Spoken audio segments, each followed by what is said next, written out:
So it's nice to see that the distribution of the people here, it's excellent that some people have never actually worked with personal data. So most likely they're planning to do that, or they are, willing to learn, which is great. But then I can see that, we are kind of half-half, that some people are more junior, whatever that means, but there's also some experts who've been working with personal data for a long time. And then let's see question number 2. That gives me an idea of your answers. So for question number 2, so there's 12 people from administration. So kind of half of the people are research service administration and people like me. But we also have many doctoral candidates. So this is actually a good audience that I was expecting, because it's like it's great that, and it's fine if people are not from Aalto. This is what we do at Aalto, but in practice, this is the same process. Personal data is personal data everywhere in Europe, at least in the way we define it and we explain it here. But it's interesting to see that there's not too many bachelor master students, because when we will talk later, they are a bit of a special case when it comes to working with personal data. And then the third icebreaker was about this: what do you think is to be considered personal data or not? I repaste the link to the chat in case somebody missed it. So yeah, email of an individual, fingerprint image of your right finger. Yes, I can see that almost everyone thought that it is personal data. Email address of a company. Yeah, it's true. Basically, it has a low score. It means that only 5 people think it's personal data, but maybe this is a bit, it's like, it depends. But if it's like info@aalto.fi, we can safely say that it's not personal data. The name is personal data, though the name alone, it's a tricky thing, that some people might be called John Smith, even though, okay, this is Finland, or no, it's John Smith in Finland. But the name on its own, John, might not be personal data. But this is the type of example that as soon as you start saying, let's say that someone fills in a form and it says info@aalto.fi, so not that personal email, and then the name Enrico, that is me. It doesn't take you too long to search aalto.fi and Enrico, and I'm pretty sure I'm the only Enrico at Aalto, or maybe there's one other. So it's what we will see during the presentation, is that the combination of things that should not be considered alone personal data, they might still become personal data. But otherwise, yeah, basically almost everything. This is interesting, actually, the pets veterinary records. I find this example in the GDPR for the UK, the documentation of the GDPR for the UK, and actually the pets veterinary record is personal data, because in this chip that they use for getting the ID, the unique ID for your animal, there is the owner information. So even a pet's veterinary record has information of the owner of an individual. Car registration number is personal data, actually. So there is always a name associated. It's actually very easy to send an SMS to the company and they tell you who is the owner of the car that you see on the street. Brain images, they are exactly like fingerprints of the finger. So if 40 people thought that the fingerprint of the right index is a personal data, then those 6 people or 7 people should know that also the brain image, the so-called magnetic resonance image of the brain is exactly as the right finger. Same for the recording of the heartbeat. It is possible, it is basically unique for each of us. So even a recording of the heartbeat can be transformed into a fingerprint. And the SMS, the text message, this is one might argue, if it's just a text message. But the thing is that the content of the text message comes with a so-called like a wrapper or a header, and there is your mobile number, which is, mobile numbers are uniquely associated to an individual. Of course, you might send a message with someone else's phone, which but that's still, so the text message is still contains personal data. And even a document you created with Word and PDF, it depends, of course, but often, especially if you use a workstation or a laptop that is provided by your organization, in the metadata that is inside the document, there is your name and surname. So even though you might be thinking that you are just saving a PDF or a Microsoft Word, you might want to double check that your name and surname might be stored inside in the header. So in practice, almost everything except this generic email address of a company. All right, but enough with ice breaking. Hello, and welcome to Handling of Personal Data. Let's go immediately to the content of today's workshop. So at the beginning, we kind of get a definition of what are to be considered personal data and why do we need to handle them differently. And then after we all know what we are talking about, we will show a step-by-step process on how we should handle personal data, especially in the context of research, academic research. At the end, we will have open questions and cases from you, of course. So what I want to stress again that I just mentioned, what we cover here is personal data in research. You might be collecting personal data for other purposes because you, I don't know, need the email address of a participant of an event, but that is not what we're going to cover here. They of course overlap, but they're different type of personal data.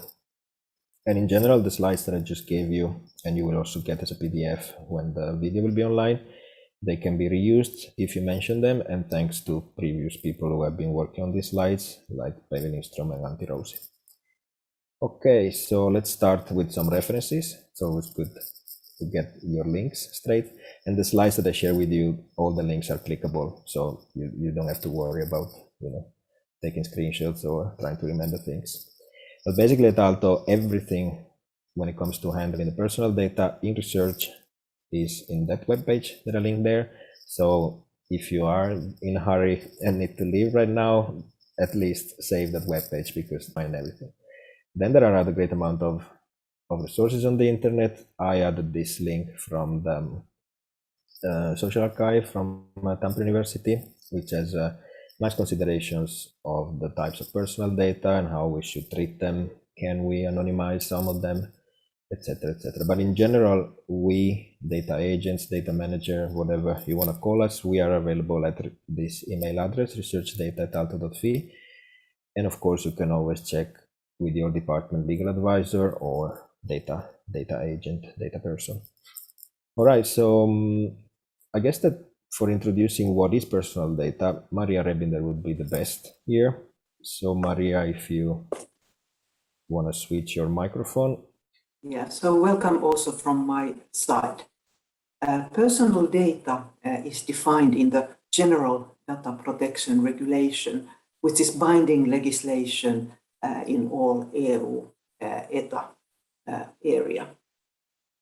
And this definition of personal data is wider in Europe than, for example, in United States. So it's a very broad concept. And it's data about living people by which these people can be identified. And if you collect information from persons, for example, interviews, then you are collecting personal data. And then there is the possibility of anonymous data concerning people, but that's quite difficult to achieve. We will talk more about that. So personal data, any information relating to an identified or identifiable person, that's the GDPR definition. So what is information which is sufficient on its own to identify an individual? These are direct identifiers. And when we inform the data subject, we have to tell them what data we are collecting. That's transparency. It's one of the key principles. So often it's good to also tell how we handle direct identifiers, and we might have different process for these. So person's name, email address, or contact information that can sometimes be used separately. Person's voice, brain scan images, dental records. And then there are information that are indirect identifiers. For example, when they are combined, they can identify, for example, phone number, vehicle registration number, and a position in an organization, or student ID number. And for example, location data is also personal data. If you see where the person is working and sleeping, you might identify. So there's also information which doesn't contain direct identifiers can be used, so that with this data we have an identifiable person.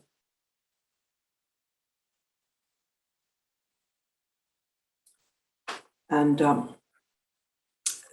then there is these indirect identifiers where, for example, when you have an interview question about somebody's education, in what country they were born, what's their postal code, and so on. When you have enough of these identifiers and you link them with other available identifier, then you can identify the person using.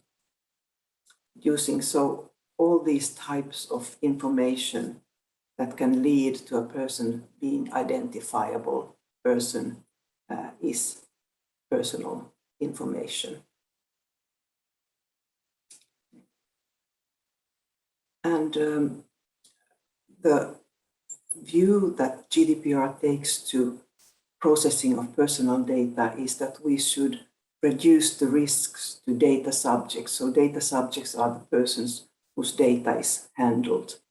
And pseudonymization can reduce the risk to these persons on the use of personal data. And usually in research, we don't need the name of the person, so we can use pseudonymized data. But sometimes when, for example, in the previous questions, we had an interview with the CEO. So when we interview, for example, an architect about their architecture, or a CEO of the company, there's also situations where research data can contain the name of the person. So bear in mind that the General Data Protection Regulation doesn't prohibit use of personal data. It is okay to use personal data in scientific research. They are just the framework of GDPR has to be respected. So there has to be transparency, information to the data subjects.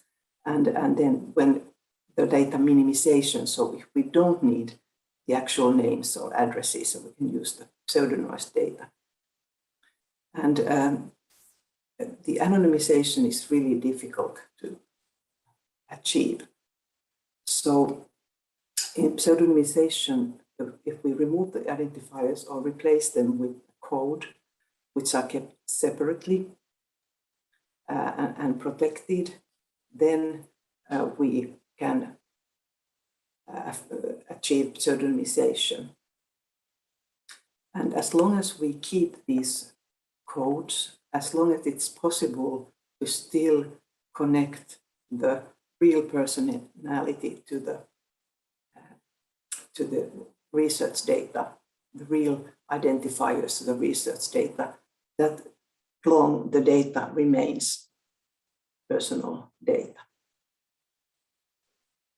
So if you are able to produce anonymized data, then it's irreversibly has removed the identifying information from the data. And it's not reasonably likely to be identified, and all the means that are reasonably likely to be used for the identification must be considered. And also information available from other data sources could be used to identify that data. So there is, we have some links to the GDPR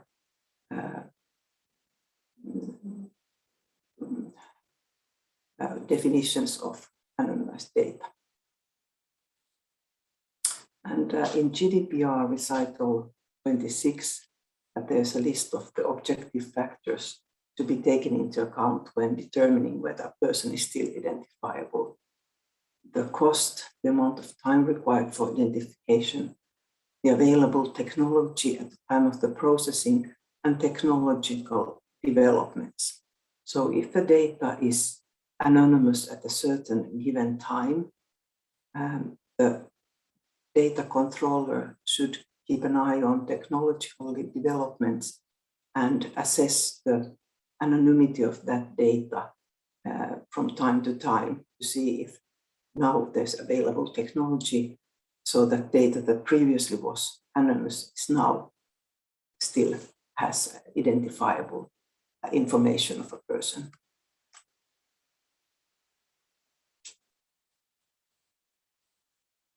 And the University of Tampere has good information on anonymization and identifiers, the Finnish Social Data Archive, and then there is the Working Party 29 opinion on anonymization techniques, which is the legal view on anonymization techniques. And then we have courses available. Yeah, I wanted to mention. Yeah. I want actually to advertise that in what is it, 3 weeks, on the 2nd of November, we will have basic of anonymization as part of this series. And here in the slides, you see the link from the recording from last year, but you know, I will update it a little bit compared to the. And then in the spring of this year, in April this year, we also had the full course on hands-on data anonymization, with the difference being that instead of just, you know, talking about things, we actually anonymized some data. And so it was an experiment, but I think it went quite well. And so we are, or at least I'm planning to rerun it again, a little bit more structured, also in next April. So you kind of now know the basics, and you have an idea of what we should consider personal data. And if you are, I wouldn't say pessimistic, but if you are realistic, it's basically that anything about an individual is personal data and should be handled accordingly. So now here in this simple 6 steps ways of dealing with personal data, handling personal data, this is the process that you should try to follow in every project where you are working with personal data. Of course, maybe not all these steps apply to you, because in some cases you might not be collecting the actual personal data. You might be receiving it from collaborators or from so-called registries like Statistic Finland, THL, and stuff like that. So those are special cases, but in the case, let's say that you collect some questionnaires or some interviews or brain images, there's many people at Aalto collecting brain images, these are usually the steps that you need to follow. So the first step, like everything, starts with the good planning, and you must have heard about the data management plan. Last week, part of this same series of seminars, we had one lecture on the data management plan. But basically, the idea of the data management plan is the moment where you can really not just reflect on what you need to do with your data, what you need to consider when storing it. Are there ethical issues, you know, and also you need to think of the documentation. How do you plan, you know, to document the data to make sure that others can reuse it and things like this. So I often hear people that they think that the data management plan is just a bureaucratic thing that is need to be done for grant agencies or other whatever administrative purposes. But I think this is actually the key moment where you can realize you know what, I'm not confident about storing data in a very secure way because I'm handling, I don't know, 1 million individuals of personal data. So maybe this is the moment where you decide to learn, okay, I need to learn whatever best practice of storing personal data for 1 million individuals, because, you know, you don't want to accidentally store it in the wrong place and you know, and with whatever, even legal consequences. So the data management plan, I see it more like it's the chance for you to write everything down so that you don't need to wake up in the middle of the night worrying, did you store the data in the right place? Because you wrote it down and you followed the plan that you did. Of course, plans might change, you know, the data management plan should be dynamic, that it changes with you and with the systems, you know, some system gets outdated, there will be new systems. So I think this is a good moment to, like, if you're starting a project, or even if it's a project already started, write down these 6, you know, considerations for your data. And then when you see that you are unsure about some of them, try to learn the best practice, and of course come to us with your questions. So I will not go too deep into data management plan because it was already covered in the lecture. The videos are soon going to be online at the usual webpage under the trainings for research data management. So we can, and here in the slides, you all have the links to the slides. There's all these useful links for compiling data management plan. But then when you need to collect, for example, personal data, or in general handle personal data, you need to prepare the privacy notice and the consent to participate. So there are 2 different things. The privacy notice, so yeah, this is where we are with our step. So basically with the step 2 that I'm going to talk about it now, we are trying to comply with the GDPR when it comes to the privacy notice, and we're trying to comply with ethics when it comes to the consent to participate. So the privacy notice is about informing the so-called data subjects of the processing of personal data. So basically, this is what already Maria was saying, the data subject must always be informed for which purpose and how you will process their personal data.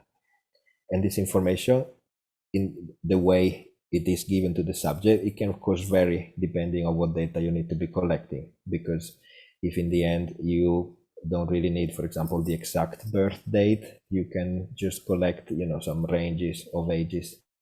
But maybe in some other research you maybe really need the exact birth, you know, the exact age, because you are looking at, I don't know, some health, whatever factor. And so, you know, this is not, you should always think that the GDPR is here to help us. So as long as you're transparent with the subject and in the privacy notice list what you need to collect from them and why you need to collect from them, then you are basically fine. So once again, it is about planning, and this is why the privacy notices are compiled before collecting the actual data, before you start, you know, going to the subjects. And it's actually also very good to check them with the lawyer of your organization.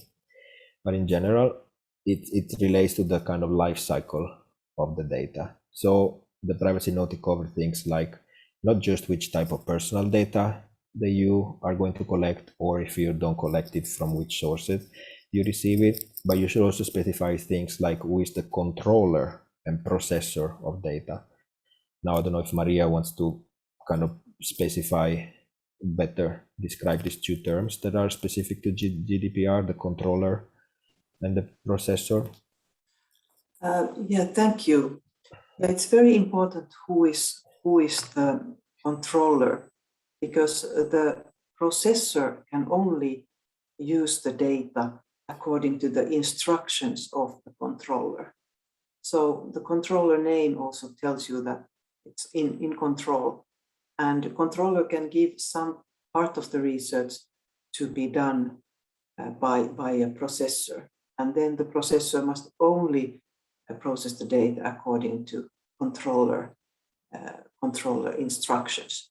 And for example, when a data subject asks for removal of their data, and the question comes to the processor, then usually there's always a data processing agreement between the processor and the controller. And usually in these terms, it would be that the processor tells a data controller, usually Aalto University is the data controller in all research that Aalto does, and then we answer to the data subject and make sure that the processor removes the data. So it's very important, and especially this thing to agree carefully how these different processes are done by the processor and controller. Yeah, thanks. And then another important step that is stated in this privacy notice document is the so-called legal basis for processing the data. So the GDPR describes different types of legal basis, kind of like what is the reason or what is the legal basis for doing what you're planning to do. And in most of the cases, we recommend people to use the so-called scientific research public interest. Of course, there are other types of legal basis, and in some cases, we have a slide on this later, that for master thesis, where basically the students are not part of a research project, then, and Maria can correct me if I'm wrong, the controller is actually the student themselves, and then they must use consent, which is the most strict legal basis, so that the person where you collect the data from kind of has all the rights of, being, asking for the removal of the data or being updated about the data and things like this. I don't know if Maria wants to add anything. Yeah, the controller has to be in control. So when Aalto University is controller, then the data is in Aalto University IT systems that are chosen so that they are secure for the personal data. And then for example, laptop and devices used are Aalto University devices. And when the student has their own device and we cannot control, then usually the student is the controller. And for scientific research, we usually use, when Aalto University is controller, the legal base of scientific research that has in the public interest. And this is especially easy to say that this is public interest research when we have research funding from outside, and in these cases with external funding, also Aalto is also owner of the research data. So those are quite clear-cut situations where Aalto is controller and we can use the scientific research. But also, I think, for example, with research with children, and when the student is controller, we consider that the data subject should have like more control of the data, and then the consent should be used to sort of maximize the legal means that the data subject has in those situations. So that's our main point. Of course, it should be seen case by case, because who is controller and who is not controller, it's not actually a matter of agreement, because this is binding legislation. So if you have factual control of the data, then you are controller. Thank you. And then in this same document privacy notice, you should also state if others outside Aalto can actually receive this data, or if the data will be transferred. And then basically things that are already in the data management plan. So for example, how long will you store the data, because personal data should not be stored for an infinite amount of time. And also what we discussed earlier, this if you adopt techniques for pseudo-anonymizing the data, or even fully anonymizing, that you really, destroy everything. So there's lots of information that goes into the privacy notice, but the good news for you is that you don't have to worry because our legal counsels, and Maria was one of those writing this document, we have an excellent template at Aalto. So the template considers all this list of topics that I mentioned that should be in the privacy notice. And then what you just need to do, try to fill in each step, each part of the template. And once you feel that you are happy, you can ask your school legal advisor to for example, recommend you, should you use the public interest as a research basis, or should you use consent, because this is a case of a master's thesis student that does not have kind of, it's not part of a research project. And then Aalto is very transparent when it comes to handling personal data in general, not just for research, and all the privacy notice that we have at Aalto for research project, or at least most of them, are actually published.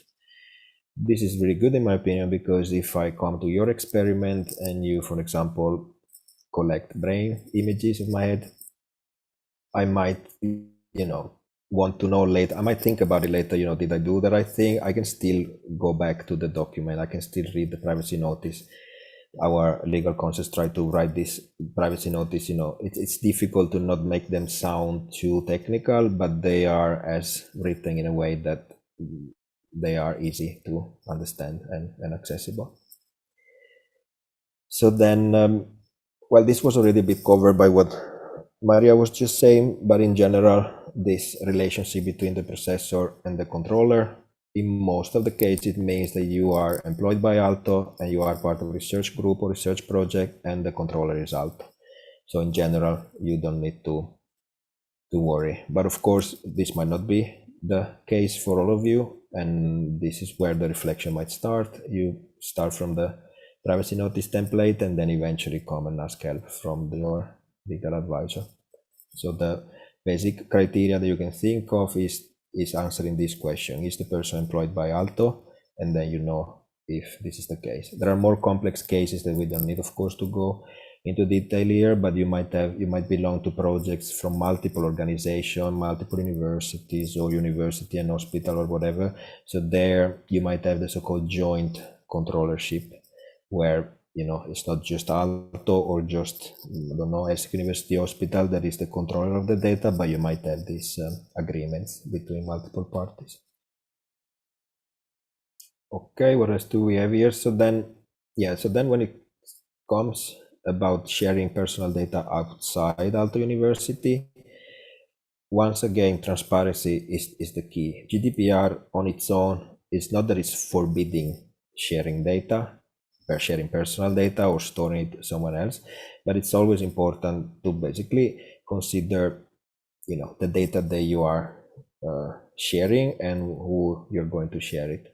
So often within the EU, it's quite easy to basically write a contract, a so-called contract between, let's say, Aalto and another university in EU, and then the data can be shared. But even outside the EU, North America, etc., there are, as long as you basically inform all the parties and they all agree that the processing of the data is as secure as it would be here in Finland, then there is no, there are usually not blockers when it comes to sharing the data with collaborators outside of Aalto University.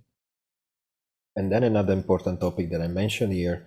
So sometimes we noticed in the previous year, when we talked about the legal basis as a consent, it's different from the so-called consent, which is like the ethical consent. So the consent to participate in research. So I might be collecting interviews or questionnaires or web questionnaires. I'm still asking you for your consent to take part into this study, but the data is still processed under the public interest scientific research. So the consent here relates more to ethics, and ethics is in the next step, and I will talk about it. But in general, inform the data subject as long, even in this consent to participate, you're just transparent with your subject, that you inform what is going to happen in this study, and that this and this data will be collected.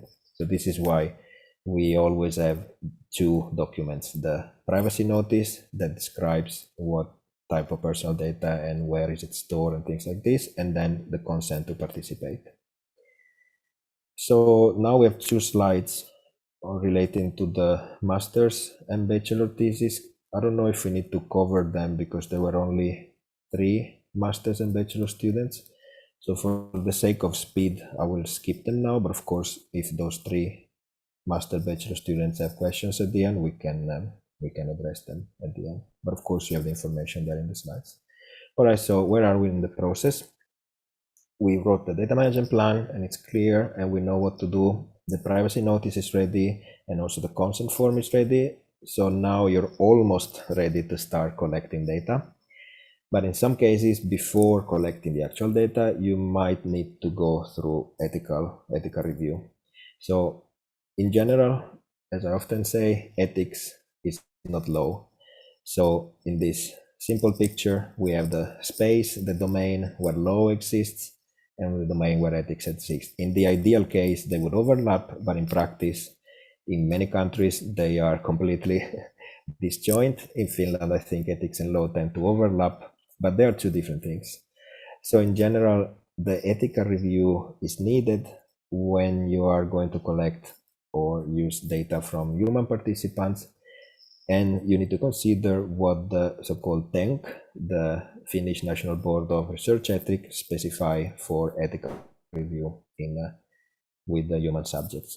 Please note that right now, I'm not talking about the medical ethical review or animal research. Those type of ethical review are not managed by Aalto.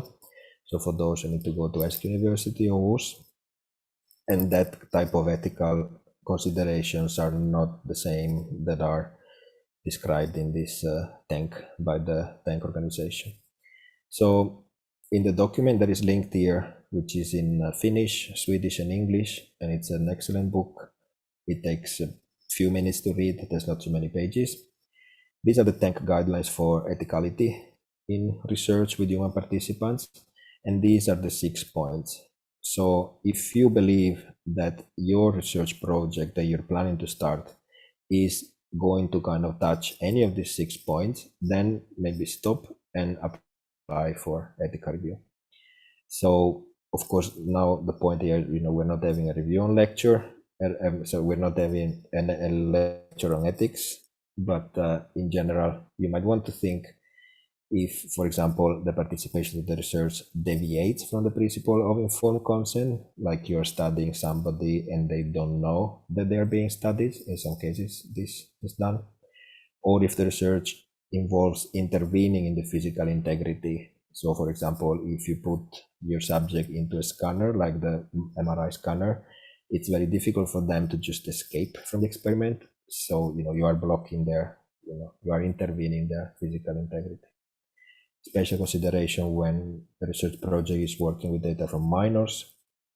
If there are really strong stimuli in where the participants are exposed, because they might, live, they might have harm and stay in the mind of the participants for many years. And similarly is also if the research can cause mental harm that would exceed the limits of the normal daily life. These are extreme cases, but it's important to consider that. And this one, which is, it's always good to remember, and often, you have to think if the information that you collected could become a threat of the safety of the participants. Because, this doesn't mean that you're collecting something extremely sensitive, but you might never be sure, even though you're collecting a very as anonymous as possible questionnaire, the participant might still reveal something sensitive about themselves, even though you were not planning to collect that data. And then suddenly, you are actually now holding some information about the individual, which could be a threat to their safety. So long story short, you don't always need to go through the ethical process if you're processing personal data, but it's good to reflect on this and eventually ask the ethics committee chair or the legal counsel in your school. All right. Well, there are links for how to apply for the ethics process at Aalto. We don't need to cover it here, but basically we have a form that where you can fill in all these details. Do you want to say something, Maria? Yeah, I would like to say that especially if there are vulnerable groups such as people who are children or with disabilities or whatever, you should think very carefully about the causing mental harm. And then I just heard of a case where a researcher had collected data and the publisher required that there would have been an ethical review. So that is also a big possibility now, that publishers are very careful that they only have data that is collected ethically. And also, for example, EU funding, EU-funded projects often require the ethical review before you start collecting the data. So when in doubt, I would advise asking the ethical review before you start collecting the data. Yeah, very good point.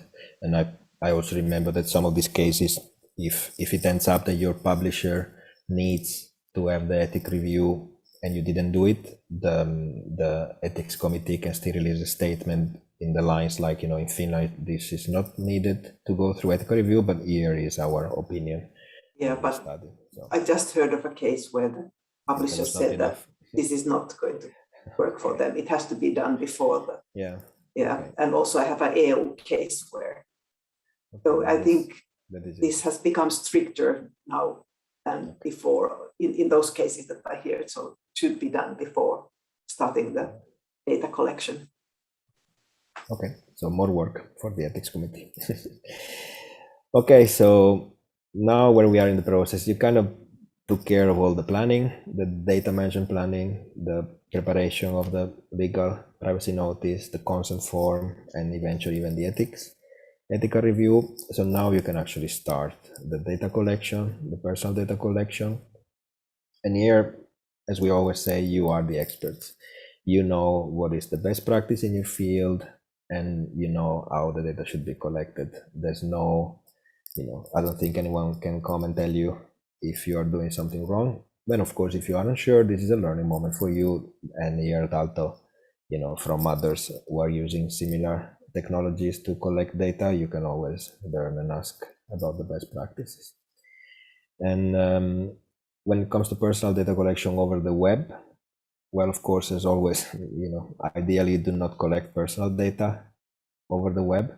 But in general, also here, you need to start thinking of using tools that are kind of, compliant for GDPR, or at least that they allow a level of safety and cybersecurity that that, for example, our security IT, they recommend using this survey.aalto.fi, also known as WebRopoll. But instead, if you're going to use the Google suite for Aalto, there are different basically recommendations from our IT security. So in general, what is important at this stage of the data collection, if you follow the best practices, whether you know them yourself or ask security or colleagues, etc., what is important is that the data that you have collected is saved in a location that cannot be accessed publicly or by people who are not authorized. We have many systems at Aalto that allow this type of secure storage, and there will be a lecture in a few weeks, another seminar of this series where they will talk about how to store research data. So yeah, so I already said this basically. Yeah, maybe some simple rules to remember when you are handling personal data and you are collecting personal data. Be paranoid about your data. So it's never too secure. So if you know that the system is secure but you are unsure about backups, etc., just ask and make sure that you have a copy of the data, there is a saved backup, etc., etc. Encryption, some people recommend encryption, some feel they recommend encryption. Encryption is good, there's nothing wrong with encryption, but it's alone itself is never enough. So I'd rather have a non-encrypted data stored in a cloud drive that is secure rather than some encrypted data stored on a USB stick. Because what is difficult to decode or decrypt today might be very easy to decrypt tomorrow, even without knowing the password. So I'm of course being a bit extreme here, but in general, it's good to kind of follow these simple rules. Another rule is, of course, that you might have heard, and I was just mentioning, you do not store personal data in a physical location that people can access, whether it's a USB drive, laptop, phone, etc. So if you know that it's a personal data, and the more sensitive the data, the more the physical location where the data is stored should not be physically accessible by almost anyone. So which basically means that we have these cloud storage systems. There's multiple of them at Aalto for different levels of sensitivity, and that's where you want to store your personal data. But in general, use common sense. If the risks are higher for the subjects, then try to go higher also with the security. Okay, so we have reached the stage that now you have the data and it's stored well in a secure place, and you need to process the personal data. So now I will briefly talk about minimization and that kind of the secure computing, the secure analysis of the data. So the concept of data minimization is very close to anonymization, but as you might have heard already, as I might have said already, full anonymization is almost impossible. We always talk about the identification of pseudo anonymization. So the idea of the data minimization is that if you do not need a certain personal data type, then just remove it. If you collected the data, if the participant came to your experiment and you collected the data, and then the participant is gone and you don't need to contact the person anymore, you should delete the emails, for example, that you exchanged to agree the visit to the lab or things like this. So anything that is not strictly needed for what you need to do with the data, you should just get rid of it. And it's not fair to say, we don't know, maybe one day we will run another analysis. I think the kind of the transparency towards the subject is more important than possible ideas that you don't know yet. So if you think that you have future ideas and you really need to preserve some data, then just tell to the subject that we want to keep everything from you because we are planning to run a mega analysis on everything, but you are transparent. So if you really need all the data, you say it, but if you don't need, keep only what you really need. Yeah, so basically this is about data minimization. Here, this is a table from the Finnish Social Data Archive that we mentioned earlier. And here, for example, you get a nice list of these types of personal data with this kind of categorization that was given at the beginning by Maria, so that we have the so-called direct identifiers when you can clearly identify somebody, the strong indirect identifiers, like a phone number, and then you have these indirect identifiers that on their own, the postal code alone, maybe it's not enough, but when you start combining postal code and country of birth and age, gender, then you can start singling out an individual. So then you have the data, you minimized it because you kept the personal data only what you had. So now you need to process your data, whether you are doing some qualitative research and you need to listen to the interviews and annotate them, or you do quantitative research and you need to process the data with some software that you build yourself or that you downloaded.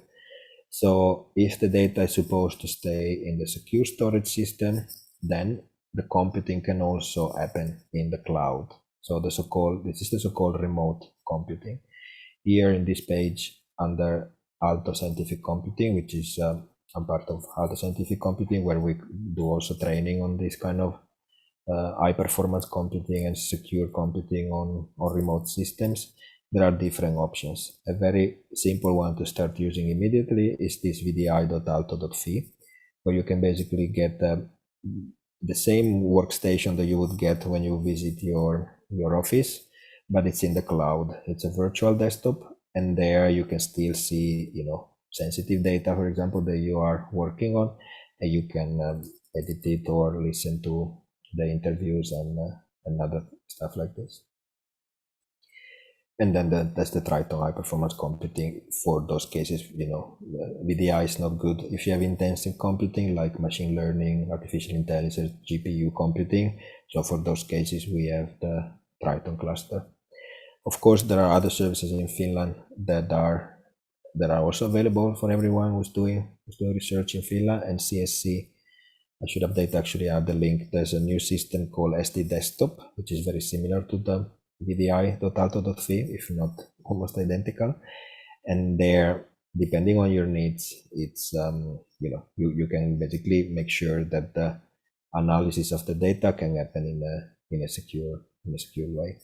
In general, if you're learning these things, if you aren't sure, you can come and talk to us. We have a daily Zoom hour where you can just come to our Zoom room and we can chat about these things and find the best solution for you.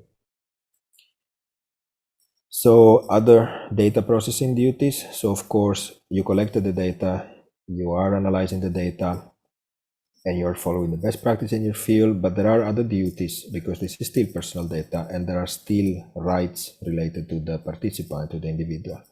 So if you can still identify in the participant, for example, you're doing a longitudinal study where the same person needs to come 5 times to the lab to collect data. If they decide to withdraw from the experiment, you need to respect their rights. You need to respect the data deletion rights, or if they want to tell you, you need to correct their data if they ask the data to be corrected. And this is what I also said, that they have the right to withdraw completely from the study and you have to delete everything. In some cases, it is possible to deviate from some of these rights that are specified in the GDPR. So for example, if it's impossible for you to re-identify the participant because you collected 1,000 individuals and it's impossible for you to re-identify where the participant is unless you recollect data and start doing, whatever complex things with the data. But in general, in these cases, there are basically deviating for these standard rights. Then it's good to write a so-called DPIA, which is, correct me, Maria, what was DPIA? It's data privacy impact assessment, where basically it's once again thinking a little bit deeper at the risks, and if you need to deviate, data protection impact assessment. Thank you, Kathy. Then you need to think at the risks, and so it's an extra exercise, but it's important so that the DPO can comment on your procedure, and if Maria wants to. Yeah, actually, at the moment we do not deviate from the data subject rights. We never do that when Aalto is controller. So we keep them all. But Article 11 of General Data Protection says that if you no longer can identify the data subject, then you don't try to collect more data, Pekka or Jaakko. You don't have to try to get more information so that you can remove Pekka's information. So we use that Article 11, but that's not a deviation of data subject rights. So we just keep them. Yeah. There is a possibility to deviate from them, but we don't see the necessity for that. No. That's good. Thanks for clarifying. And then the last aspect, that if you, for example, needed to fill in the ethics review, you should also think of the so-called incidental findings. This is maybe not a common case for all the studies that are collecting personal data, but if I think of brain images that are collected at Aalto, for example, you might notice that in the image there is an anomaly. Of course, you get the opinion of a medical doctor, and you should have it's like your duty, not just legal, but even ethical duty, to inform the subject that maybe they should visit a specialist. Okay, so basically we've done all the steps that we were planning to do. So now you are experts on how to prepare your privacy notices, store the data, collect the data, and process it. Finally, it's about data publishing. And of course, as you might imagine, you might guess already, we are in favor of open science, and openness is important. But when it comes to personal data, I don't think there will ever be a fully open research data set with personal data that you can just click and download. Now, this interpretation relates more to the EU. We are aware that in other countries like United States, you can actually, even without registering, you can start downloading medical images and work on them. But in general, I think it's, even though the life is more difficult for us in EU, I think that it's good that, that we do not start uploading people medical images in all sorts of open repository, but that there is still a level of control where basically data is rather than being fully open, is so-called open on request and share with the partners. So this touches a bit what I was saying earlier, that it's possible to send the data, to give the data to other partners. But in this data opening or available on request, I think that the work is still ongoing. I will not now go deeper in these reasons or why we don't have a kind of final process for this, but it's a situation that it's in the whole EU. So long story short, if you are planning to share the personal data that you collected in your study, come and talk with us, and then we can assess every specific case so that we can see, what can be shared and how safely it can be shared. Okay, so we are done, and we are actually on time. It's 2 o'clock exactly, or 2:01. So just to sum up the final process, in case it wasn't clear, so always start with the data management plan. There are templates. Actually, this DMP tool is not there anymore. I should remove it from the slides. And read about the best practices in data minimization, fairness, and things like that.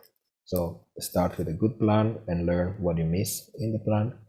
And then prepare your privacy notice, follow the Aalto template because it's a great template for starting. And also the consent to participate. If you're actually collecting data, you need to explain to your participants what's going to happen and how you're going to deal with their personal data. Then in those cases that are needed, there is ethics review, and you follow the process at Aalto with the ethics form. It's as intuitive as it can be, and it shouldn't, be too difficult. And then you can finally collect the data, follow the best practice, and handle, of course, not just the best practice for storing securely the data, but also to handle the requests from the data subjects. Then finally, when it comes about the processing, the more the risk, the better you should use a technology that ensures that the data is safe. For example, these cloud computing systems. And when it comes about reusing the data, sharing the data, and publishing it, come and talk with us if your research group do not already have whatever standard procedure for doing that. Okay, so we're basically done. And in the slides that you all have, you can see if you go to the very end, I'm going to stop this presentation mode. These are questions that came up in the previous rounds of the same. And it's important. So my plan is that here I will also write if any question comes out, and so that we can document it.